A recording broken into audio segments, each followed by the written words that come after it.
Cadillac, white and black. Quartz niya. So, Lincoln Navigator, black and white. GMC Denali. So, black and white version din siya. Pero ito, diesel to. Ito gas. Grand Wagoneer, yung Suburban, kasi Alphard. So, ito yung Dodge Ram. And then, the Tundra na Toyota. So, the Toyota Sequoia, the RD Pro.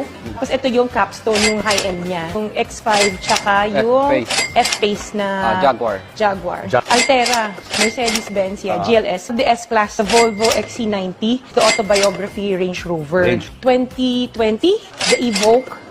Then, Defender, natin yung long wheelbase. LM, yung Lexus na, yes, the higher end of the Alphard. Of course, yung LC2. Savannah, nag-EMC siya. Dumating tong Ford Bronx. It's one of the first editions. Benz GLE, at yung X7. We have yung Sprinter, and the Gladiator, the Porsche, Cayenne, Maserati. This is the G63. Benz na Avantgarde, dalawang Moonbuggy, Bentley, Maybach, Mercedes-Benz Maybach. Then, of course, yung latest, your favorite. Yes, our favorite is the Rolls-Royce. This is the Cullinan.